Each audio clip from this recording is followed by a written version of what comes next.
Buenos días. En la clase de hoy veremos la región inframesocólica, con la cual cerraremos el apartado de abdomen. Al igual que en la clase anterior, veremos, en primer lugar, la estructura y las relaciones de cada órgano que compone la región. Seguiremos con el estudio integrado de la irrigación, drenaje venoso e inervación de las vísceras. Y finalizaremos con distintos estudios con imágenes para integrar todo lo que vimos en esta clase. Como dijimos, esta clase es la tercera parte de la serie de clases que abordan el abdomen, por lo cual sugerimos ver primero los videos anteriores para poder integrar todos los conceptos en este video. En primer lugar, necesitamos recordar la división topográfica del abdomen y tenerla presente para poder entender la situación de los órganos, así como diversos correlatos clínicos. La siguiente está desarrollada en las clases anteriores, por lo cual nos limitaremos a hacer un breve repaso de la misma. La división en 9 regiones se realiza con 2 planos horizontales y 2 verticales. El plano horizontal superior o plano subcostal está justo por debajo de los bordes costales. El plano horizontal inferior o intertubercular pasa por las tuberosidades de las crestas ilíacas. Y los planos verticales pasan por la línea medioclavicular y el punto medio entre la espina ilíaca superior y la sínfisis del pubis. Estos 4 planos forman las divisiones topográficas en la división de 9 regiones. Entonces establecemos en la porción superior, hipocondrio derecho, epigastrio e hipocondrio izquierdo. En la porción inferior, fosa ilíaca derecha, hipogastrio y fosa ilíaca izquierda, y en la porción media, flanco derecho, región umbilical, flanco izquierdo. En la clase de hoy veremos la porción distal del tubo digestivo, el intestino delgado, compuesto por duodeno, yeyuno, ilion, y el intestino grueso, desde ilion hasta ano.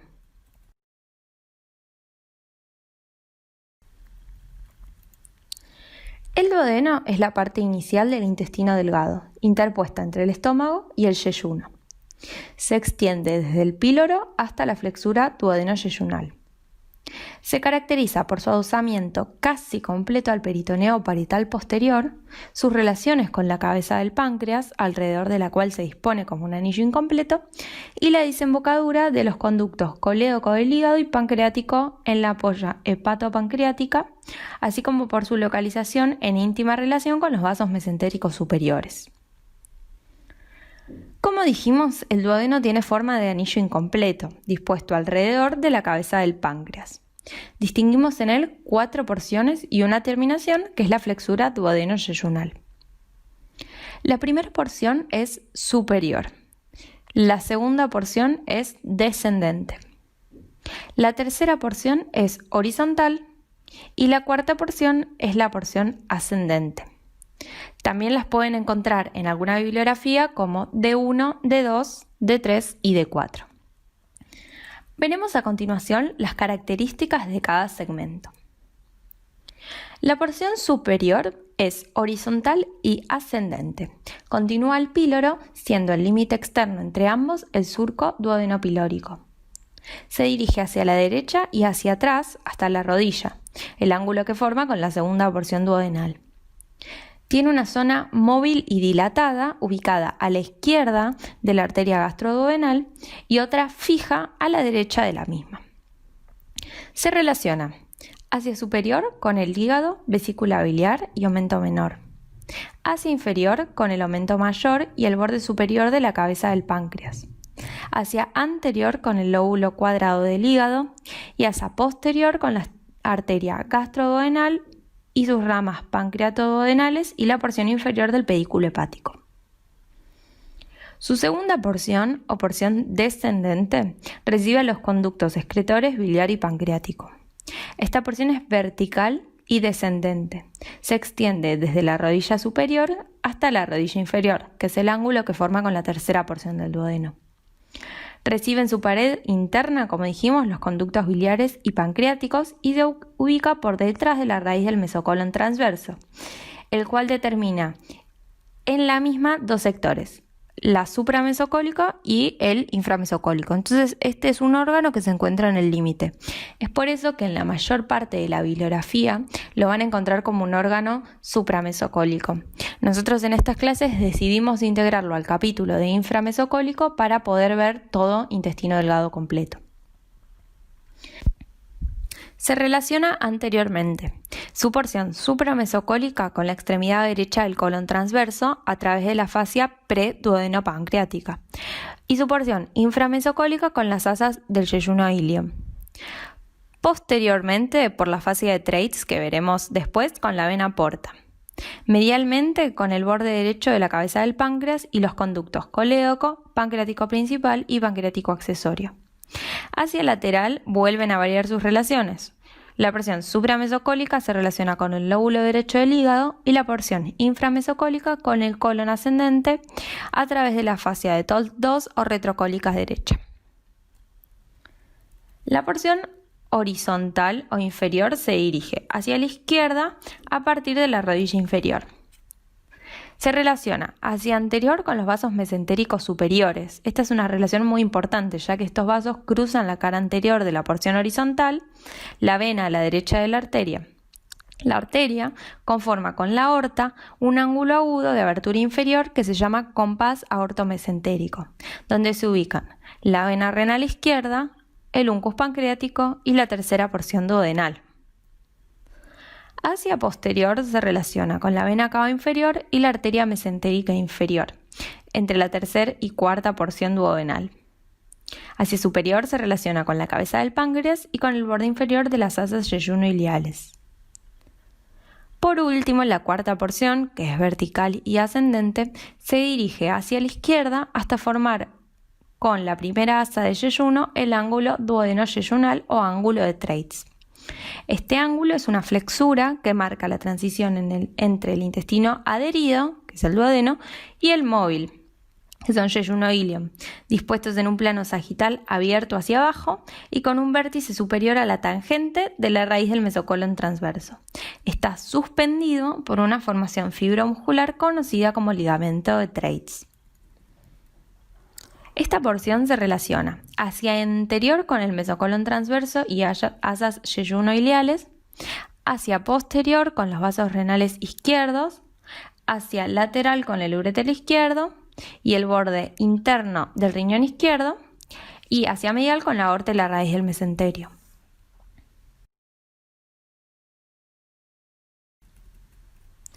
El yeyuno-ilion constituyen el intestino delgado junto con el duodeno.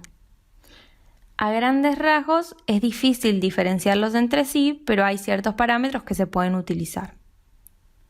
El yeyuno comienza en la flexura duodeno-yeyunal y el ilion termina en la unión iliocecal.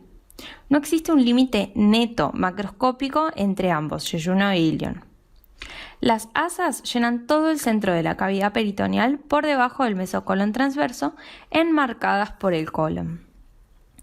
La disposición en la cavidad abdominal es aparentemente desorganizada, pero se pueden distinguir dos grupos escalonados: superior e izquierdo con asas dispuestas horizontalmente e inferior y derecho con asas dispuestas más verticalmente. El yeyuno y el ilion están enteramente tapizados por peritoneo, excepto a lo largo del borde donde se sitúan sus vasos. Allí el peritoneo constituye un meso de dos hojas, el mesenterio, que contacta al yeyuno y al ilion con la pared abdominal posterior.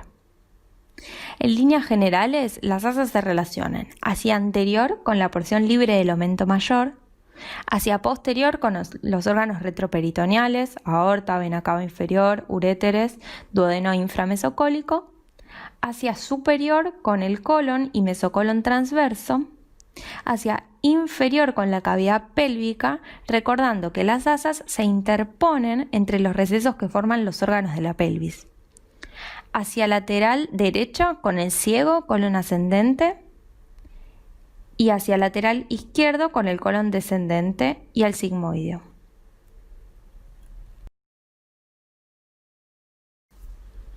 El intestino grueso es la porción del tubo digestivo que continúa al ilion. Se extiende desde el orificio ileal o válvula iliocecal hasta el ano, donde se abre al exterior. La disposición que adopta el intestino grueso en la cavidad abdominal se denomina marco cólico o marco colónico. A diferencia del intestino delgado, el intestino grueso presenta distintas características macroscópicas que sí nos permiten diferenciarlo. Estas son las tenias del colon, los apéndices omentales, las austras del colon y los pliegues semilunares del colon. Veremos a continuación las características de cada uno. Las tenias del colon están formadas por la concentración de las fibras musculares longitudinales del colon siguiendo al eje mayor del intestino. Las austras del colon son dilataciones de la pared en forma de saco que se encuentran ubicadas entre dos pliegues semilunares, justamente forman sus límites. Las austras se interponen entre las tenias como si éstas frunciesen el intestino grueso. Las austras están mucho más desarrolladas a nivel del ciego y colon sigmoideo y son más numerosas en el colon transverso. Los apéndices omentales son pequeñas masas adiposas en la subserosa que se desarrollan a lo largo del colon, con una presentación más o menos pediculada, cubiertos de peritoneo. Se disponen sobre la tenia libre y la tenia omental. Podemos dividir al intestino grueso en varios segmentos, que son el ciego, situado por debajo del orificio ileal, junto con el apéndice vermiforme, ubicados en la fosa ilíaca derecha. Luego, el colon con sus distintas porciones. Colon ascendente, que se dirige hacia la cara visceral del hígado y se continúa con la flexura cólica derecha. La flexura cólica derecha o flexura hepática, que se encuentra entre el colon ascendente y el colon transverso. El colon transverso, que llega a la porción superior e izquierda del abdomen. La flexura cólica izquierda o flexura esplénica, que es la angulación del colon que se encuentra por debajo del vaso entre el colon transverso y el colon descendente. El colon descendente, que es vertical hasta la cresta ilíaca y se interpone entre la flexura cólica izquierda y el colon sigmoide. El colon sigmoide es el segmento terminal del colon, está situado por encima de la línea arcuata de la pelvis y hacia abajo se continúa a la altura de S3 con el recto. Vamos a detenernos un minuto en el apéndice. El apéndice cecal constituye un divertículo alargado de entre 7 y 10 centímetros que nace de la cara postero-interna del ciego, más o menos a 2,5 centímetros de la válvula iliocecal en la convergencia de 3 bandaletas longitudinales del ciego. Se proyecta su base sobre la superficie abdominal en el punto que llamamos punto de McBurney, que está ubicado en el tercio externo de una línea que va desde la espina ilíaca anterosuperior al ombligo. En el 65% de los casos se ubica detrás del ciego o del colon, siendo entonces su posición más frecuente. En el 30% se encuentra dentro de la pelvis y en el resto se presenta o por debajo del ciego o por delante y por detrás del ilion. Tanto el ciego como el apéndice son generalmente móviles, pero en ocasiones la coalescencia del peritoneo puede determinar la formación de diferentes fositas cecales. A veces se constituye una fosita retrocecal entre el ciego y la pared posterior del abdomen donde se puede alojar el apéndice. Es importante conocer dónde se proyecta topográficamente el apéndice porque es un sitio de asiento de patologías. El recto se extiende desde el colon sigmoide a unos 13-15 centímetros del ano hasta la flexura perineal donde se continúa con el canal anal. En él se observan, en lugar de austras, 3 constricciones constantes que surgen de los pliegues transversos del colon.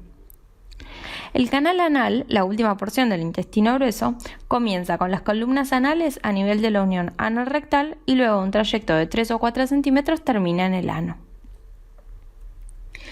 En el intestino grueso, el peritoneo se dispone de forma variable. El ciego y el apéndice vermiforme, el colon transverso, el colon sigmoide son libres, con un meso y envoltura peritoneal completa.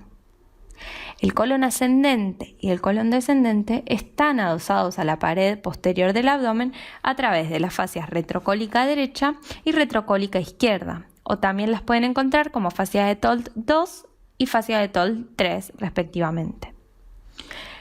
El recto dispone de un revestimiento peritoneal incompleto. De esta manera, decimos que colon ascendente y colon descendente son órganos retroperitoneales secundarios, por lo cual no presentan mesocolon. Lo que sí presentan mesocolon son colon transverso y colon sigmoideo, que son órganos intraperitoneales. Y el recto, en cambio, es un órgano extraperitoneal, porque se sitúa en la pelvis menor. Muchas veces también lo pueden encontrar al colon dividido en colon derecho y colon izquierdo, porque eso es según la embriología, vascularización y fisiología. El colon derecho comprende ciego, colon ascendente, flexura cólica y aproximadamente la mitad derecha del colon transverso, mientras que se le llama colon izquierdo a la mitad izquierda del colon transverso, la flexura cólica izquierda y el colon descendente, así como el colon sigmoideo. La irrigación de las vísceras de la cavidad abdominal está provista por la aorta abdominal. La aorta abdominal ingresa justamente al abdomen a la altura de T12 a través del hiato aórtico del diafragma. Antes de bifurcarse en sus ramas terminales, las arterias ilíacas comunes a la altura del L4, la aorta abdominal da 3 troncos principales para la irrigación del tubo digestivo, que son el tronco celíaco, que vimos en la clase anterior, la arteria mesentérica superior y la arteria mesentérica inferior, junto a las arterias renales, frénicas inferiores, suprarrenales medias, lumbar y testicular o ovárica. Nos centraremos en la clase de hoy en la anatomía de la arteria mesentérica superior y la mesentérica inferior. La arteria mesentérica superior irriga las estructuras del intestino medio, es decir, la mitad distal del duodeno, yeyuno, ilion, ciego, apéndice vermiforme, colon ascendente y parte del colon transverso, aproximadamente la mitad o 2/3. La arteria mesentérica inferior irriga el intestino distal, tercio distal del colon transverso, el ángulo cólico izquierdo, colon descendente, colon sigmoideo, recto y parte superior del canal anal. A continuación veremos el detalle de cómo están irrigadas las vísceras que vimos en la clase de hoy. El duodeno y la cabeza del páncreas, dada su contigüidad anatómica, comparten la irrigación. La misma se compone de arcadas pancreático-duodenales formadas por ramas de las arterias gastroduodenal y mesentérica superior. La arteria gastroduodenal, como vimos en la clase pasada, es una rama de la arteria hepática. La arteria gastroduodenal desciende por detrás de la primera porción duodenal, emitiendo la rama colateral pancreático-duodenal superior derecha y luego se divide a nivel del borde inferior de la primera porción del duodeno en sus 2 ramas terminales, que son las arterias gastromental derecha y pancreático-duodenal inferior derecha.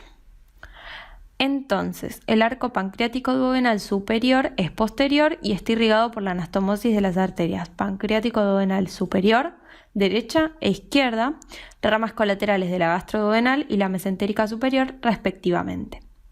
Describe una curva de concavidad izquierda, cruza el colédoco en su cara anterior y se dirige hacia la cara posterior del páncreas. El arco pancreático duodenal inferior es anterior y está integrado por la anastomosis de las arterias pancreático-duodenales inferior derecha e izquierda, rama terminal de la gastroduodenal y colateral de la mesentérica superior, respectivamente. La arteria pancreático-duodenal inferior derecha bordea la segunda porción duodenal adyacente a la cabeza del páncreas y luego se dirige hacia atrás del mismo en busca de su homóloga contralateral. Ambos arcos emiten ramas que irrigan al duodeno y la cabeza del páncreas y representan, como vimos, una importante red anastomótica entre el tronco celíaco y la arteria mesentérica superior. La arteria mesentérica superior se distribuye en el yeyuno, ilion y colon derecho. Nace de la cara anterior de la aorta a nivel de L1 aproximadamente, 1 o 2 centímetros por debajo de la emergencia del tronco celíaco. Luego de un breve trayecto retroperitoneal y retropancreático, cruza la cara anterior de la tercera porción del duodeno y se introduce entre ambas hojas del mesenterio, describiendo una curva de convexidad izquierda. En este sitio emite la mayoría de sus colaterales. En su segmento retroperitoneal presenta relaciones muy importantes, ya que forma parte del compás aortomesentérico que vimos anteriormente. Repasamos. La arteria conforma con la aorta un ángulo agudo de abertura inferior donde se ubican la vena renal izquierda, el uncus pancreático y la tercera porción duodenal. Otra relación importante se encuentra con la formación de la vena porta. La arteria mesentérica superior está enmarcada por una encrucijada venosa formada por la vena mesentérica superior hacia la derecha, la mesentérica inferior hacia la izquierda, la vena renal izquierda, que es posterior e inferior, y el tronco espleno-mesaraico hacia superior. Este cuadrilátero fue descrito por Roy, por lo cual pueden encontrarlo con ese nombre, y en este área encontramos a los ganglios del confluente retropancreático. Muy bien, como dijimos, la arteria se introduce entre ambas hojas del mesenterio, donde se aloja a la izquierda y un poco posterior de la vena mesentérica superior, aunque frecuentemente la vena la cruza la arteria inferior a superior. Esta arteria da origen a la arteria pancreato-duodenal inferior, la arteria pancreática inferior, arterias yeyunales, arterias ileales y la arteria cólica derecha. Las arterias yeyunales e ileales, lógicamente, irrigan las estructuras homónimas. Son entre 12 y 15 ramas que nacen y se introducen en el espesor del mesenterio hacia el intestino delgado. Las arterias más superiores son las yeyunales, mientras que las más inferiores son las ileales. Cada una de estas arterias se bifurca y las dos ramas que resultan se anastomosan con las ramas de las arterias vecinas. De esta manera se forma una serie de arcos a lo largo de todo el intestino. Decimos que es una serie de arcos porque el proceso se repite, es decir, se emiten ramas, estas ramas se bifurcan y se anastomosan generando un arco. De esta manera se establecen aproximadamente 3 arcos arteriales que irrigan yeyuno e ilion, excepto por los extremos de estas estructuras donde encontramos un solo arco. De la última serie de arcos emergen los vasos paralelos, que son vasos rectos que se dirigen directamente al borde adherente del intestino. Cada vaso recto luego se divide en 2 ramas, una derecha y una izquierda, que se ramifican por la cara correspondiente del asa intestinal. Las arterias cólicas derechas que emite son 3: cólica derecha media y la arteria ilocólica. La arteria cólica derecha asciende hacia el extremo derecho de la parte móvil del colon transverso y se divide en 2 ramas terminales. Rama ascendente, quien se va a anastomosar en el mesocolon transverso con una rama de la arteria cólica izquierda, que veremos después, para constituir la arteria marginal del colon. Y la rama descendente va a formar un arco anastomótico con la arteria cólica derecha media o con la rama cólica de la ileocólica. De la arteria cólica derecha emerge la arteria cólica media, quien desciende hacia la parte media del mesocolon transverso y se anastomosa con la arteria marginal del colon. La arteria ileocólica, llamada antes iliobiseco-apendiculocólica, emite una rama cólica y una rama ileal. La rama ileal, como su nombre lo indica, va a irrigar a la porción distal del ilion, y la rama cólica va a emitir las ramas secala anterior y posterior y la arteria apendicular. Después de suministrar todas sus ramas, la arteria mesentérica superior se comporta como una arteria ileal o yeyunal y termina bifurcándose. Veremos ahora la anatomía de la arteria mesentérica inferior. La arteria mesentérica inferior se origina de la cara anterior de la aorta a unos 4 o 5 centímetros antes de la bifurcación de la misma y, como dijimos, irriga la porción izquierda del colon y recto. Normalmente proporciona 2 ramas colaterales, la arteria cólica izquierda y la arteria cólica izquierda inferior. La arteria cólica izquierda o arteria del ángulo cólico izquierdo se dirige hacia el mesocolon transverso, donde se divide en 2 ramas, una ascendente y una descendente. La rama ascendente o derecha se va a anastomosar con la rama ascendente de la cólica derecha que vimos hace un rato para formar la arteria marginal del colon. La rama descendente justamente desciende para formar con la rama ascendente de la primera sigmoidea a lo largo del colon transverso un arco.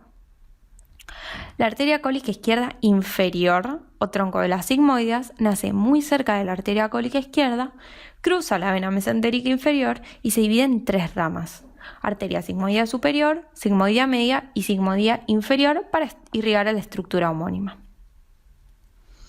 Como se observa, el colon está irrigado por vasos rectos que se van a originar de la arteria marginal del colon formada por la anastomosis de las arterias cólicas. La arteria mesentérica inferior finalmente se divide en el extremo superior del recto en dos ramas terminales, rectal superior derecha y rectal superior izquierda, que se van a ramificar justamente en las paredes del recto.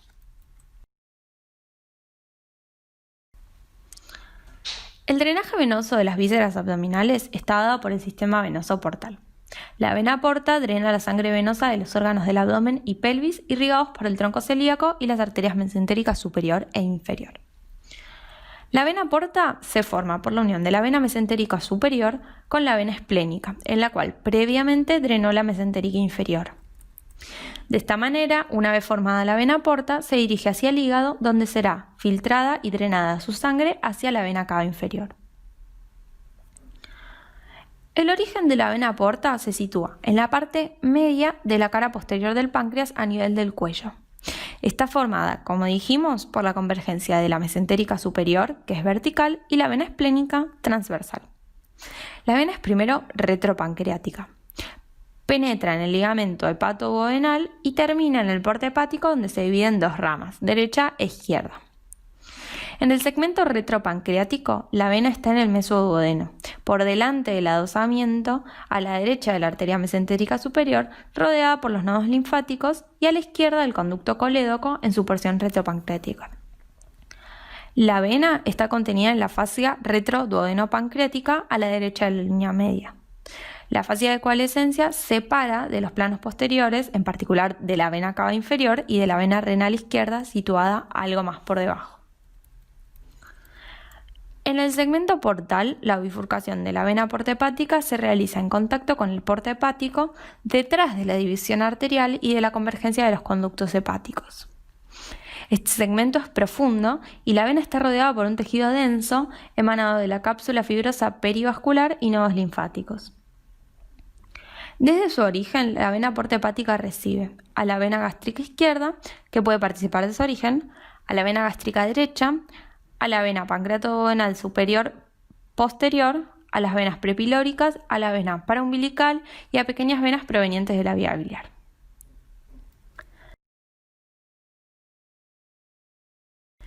Es importante conocer las conexiones que hay entre la circulación portal y la circulación sistémica.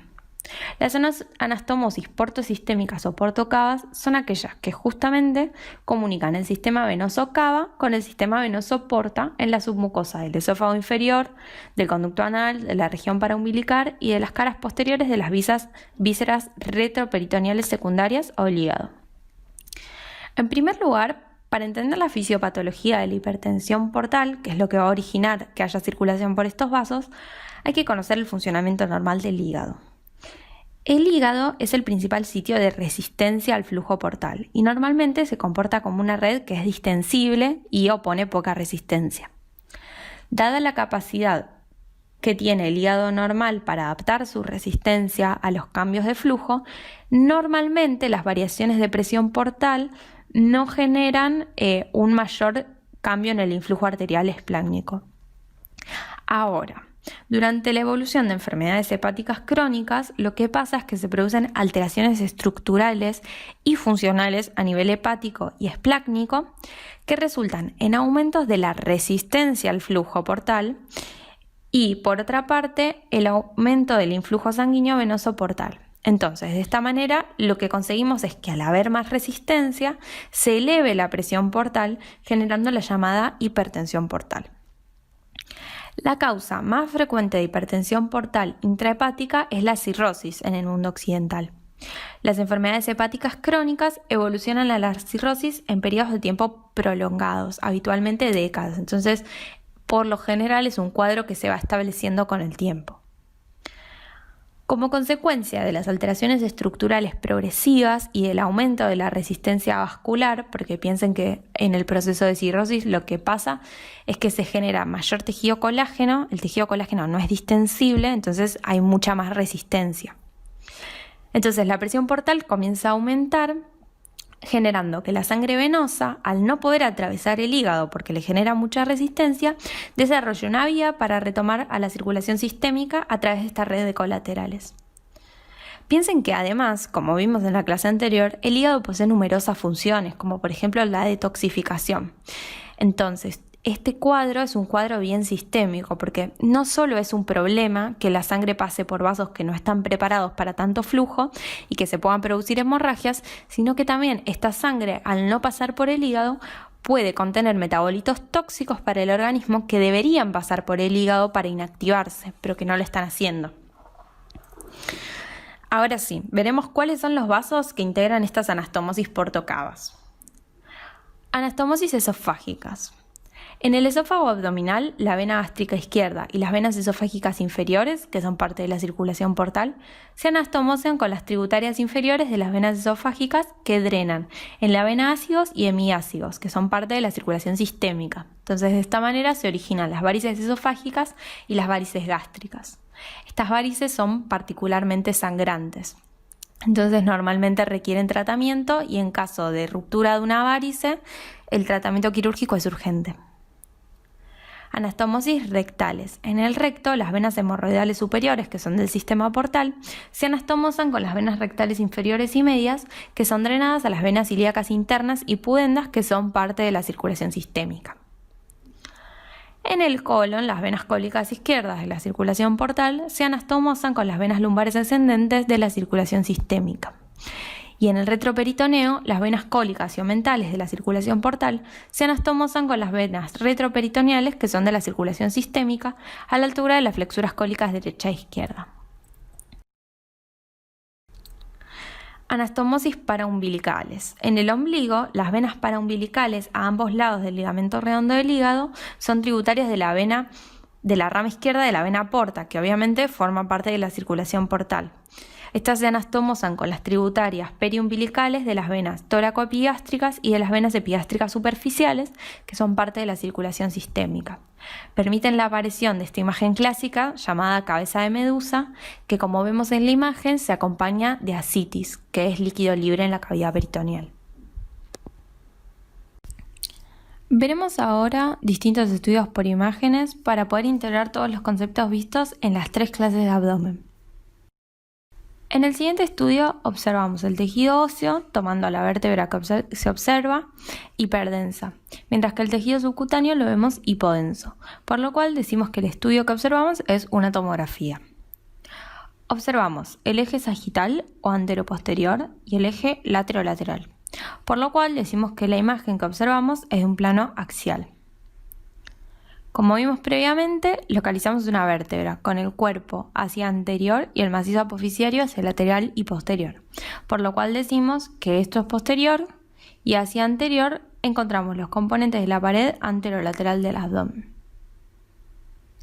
Hacia anterior del cuerpo vertebral encontramos a la arteria aorta, en la cual observamos que tiene una hiperdensidad, por lo cual la tomografía se realizó con contraste vascular. Como siempre, describimos de externo a interno los componentes de esta imagen. En la piel y el tejido subcutáneo no se observa ninguna particularidad, por lo cual seguiremos hacia interno. En la siguiente imagen podemos observar claramente los componentes de la pared anterolateral del abdomen, por lo cual siempre que observamos una estructura debemos describirla. Observamos hacia anterior las masas musculares del recto abdominal, separadas por la línea alba en la línea media. Hacia los laterales observamos de externo a interno las fibras del oblicuo externo, del oblicuo interno y del transverso del abdomen. Vamos a analizar ahora el contenido de la cavidad abdominal. En primera instancia necesitamos siempre ubicarnos. Vemos a los laterales de la columna vertebral 2 órganos macizos que están en relación con la masa muscular, una masa muscular que es par a los costados de la columna. Ese es el músculo psoas. Entonces, estas estructuras que observamos son los riñones, por lo cual vemos gran parte del retroperitoneo y recién hacia anterior la cavidad abdominal. Además, observamos a la derecha un órgano sólido altamente vascularizado, que es el hígado. Ahora bien, si recuerdan las imágenes que vimos en la clase anterior, comparen con esta y vemos que hacia la derecha acá no observo ni el estómago ni el vaso. ¿Por qué? Porque el estómago yo lo tendría que ver como un órgano de pared sólida con contenido líquido donde muchas veces puede verse a nivel hidroaéreo, y al vaso debería verlo como un órgano sólido con estrecha relación a la caja torácica. Entonces, como no encuentro ninguno y además no observo ningún reparo óseo que pueda decir que pertenezca a la parrilla costal, asumo que esta imagen que estoy viendo pertenece a la región media del abdomen, o sea que esto sería flanco, región umbilical topográficamente. ¿Y por qué digo que es la región media y no digo que es la región inferior? Es decir, fosas ilíacas e hipogastrio. Porque yo todavía veo parte del hígado y veo a los riñones, por lo cual estoy seguro que esta región es región media. Ahora que estamos seguros de la ubicación, podemos describir con más seguridad los elementos que observamos. De derecha a izquierda, hacia la derecha, en íntima relación con la pared abdominal, un órgano macizo con elementos vasculares que toma contraste, se trata del hígado.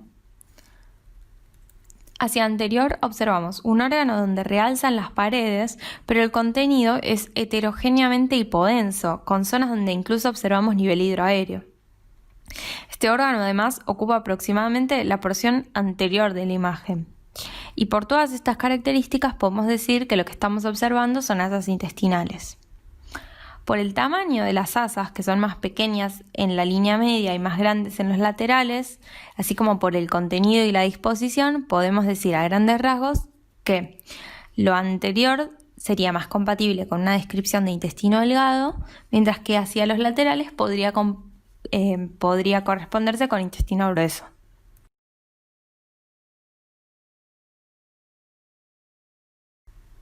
En la siguiente imagen observamos el eje longitudinal, porque observamos hacia superior la parrilla costal, hacia inferior los coxales. También observamos el eje lateral hacia la derecha el hígado y hacia la izquierda el vaso. Observamos también los elementos óseo, parrilla costal, cresta ilíaca, hiperdensos, por lo cual decimos que estamos viendo una tomografía en un plano coronal. Además, observamos elementos vasculares hiperdensos, por lo cual inferimos que esta tomografía se realizó con un contraste vascular. Como siempre, describiremos la imagen de externo a interno, de superior a inferior. No observamos ninguna particularidad en la piel, ni en el tejido subcutáneo, ni en los elementos óseos, entonces describiremos los elementos internos. Hacia superior observamos la cavidad torácica. Hacia superior el diafragma, bien hipodensa a los costados, con lo cual decimos que se corresponde con el aire presente en los pulmones. Recuerden que en estos estudios el aire siempre es el elemento más hipodenso. Hacia la línea media observamos una estructura en la cavidad torácica apoyada sobre el diafragma, coincidente con el corazón. Ahora sí, describiremos hacia inferior del diafragma los elementos de la cavidad abdominal. Para no ser repetitivos, obviaremos la descripción de hígado, estómago y vaso, que en la clase anterior van a encontrar una imagen, que es una tomografía, plano coronal, donde sí encontramos la descripción de estos órganos. Entonces, observamos hacia la línea media, inferior al estómago, un órgano sólido, pero con una densidad heterogénea, que si se fijan está relacionado con un vaso, y hacia inferior con una estructura hueca de aspecto tubular, de pared gruesa, que suponemos por su característica se trata del duodeno, y el órgano que estábamos viendo es el páncreas. ¿Cómo sé que las paredes son gruesas? Siempre comparo con otro órgano, entonces busco cómo son las paredes del abdomen, cómo son las paredes del duodeno y también por la localización, ¿sí? Vamos a dejar en suspenso la estructura vascular para poder analizar todo lo que es vascular en conjunto. Hacia inferior y derecha observamos otra estructura tubular, pero de paredes más finas, compatibles por su localización y características con el colon ascendente. Observamos además la relación que tiene con el hígado. En la porción inferior y medial de la imagen observamos estructuras tubulares varias que coinciden por su posición con asas de intestino delgado.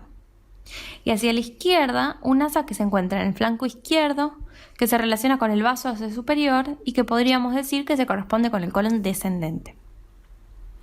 Vamos ahora sí a las estructuras vasculares que habíamos observado. Vemos que esta estructura vascular está en estrecho contacto con el páncreas y sabemos que la vena mesentérica superior recibe a la vena esplénica para formar a la vena porta y dirigirse hacia el hígado. Entonces, lo que observamos, ¿sí?, es vena mesentérica superior. Al lado de la vena mesentérica superior encontramos a la arteria mesentérica superior. Entonces, lo que estamos viendo acá es la relación que tiene el páncreas con los vasos mesentéricos superiores, que habíamos hablado en la clase anterior. Hacia inferior observamos otro vaso que vemos que está drenando la región distal del ilion y el ciego por la dirección de la imagen. Es por eso que suponemos que se trata de la vena iliocólica. Y hacia extremo inferior de la imagen observamos una estructura par en la pelvis que se corresponde con la vejiga, que verán la clase siguiente. En el siguiente estudio observamos a las estructuras óseas radioopacas y a las estructuras del tubo digestivo que están en primer plano con una radiopacidad todavía mayor a la del hueso, por lo cual inferimos que estamos viendo una radiografía con contraste. Como sabemos además que es una radiografía y no una tomografía o una resonancia, recuerden que en las radiografías siempre vemos planos superpuestos. Ahora bien, hemos visto en otras imágenes el contraste en los vasos. Sin embargo, miren que el contraste lo estamos encontrando en el tubo digestivo, por lo cual suponemos que se trata de una radiografía con contraste vía oral. Seguramente el contraste utilizado fue el bario. Entonces, teniendo todo esto en cuenta, únicamente vamos a ver marcadas aquellas estructuras del sistema digestivo que formen parte del tubo digestivo. O sea, no será posible observar contrastadas ninguna glándula anexa y ninguna estructura vascular. Hacia superior observamos un órgano voluminoso que captó mucho contraste. Por su forma, suponemos que se trata del estómago. Sabemos que se continúa con el duodeno, pero no se llega a observar bien en la imagen. Lo que sí observamos hacia inferior son asas de yeyuno e ilio, también radioopacas, desordenadas con zonas de mayor radiolucidez.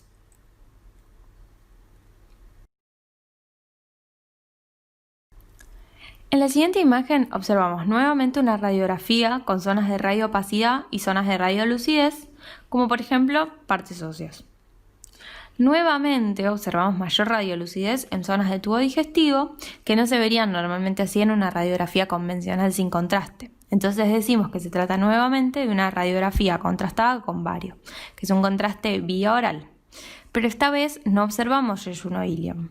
Nótese que si observamos detenidamente, sí podemos observar zonas más radiolúcidas que otras por la presencia de contenido que no es regular.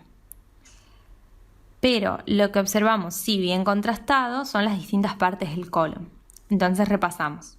Colon ascendente, flexura cólica derecha, colon transverso, flexura cólica izquierda, colon descendente, colon sigmoideo y recto.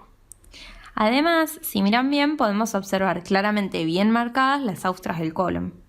Y noten cómo en el recto no las observamos, sino que observamos una superficie mucho más homogénea.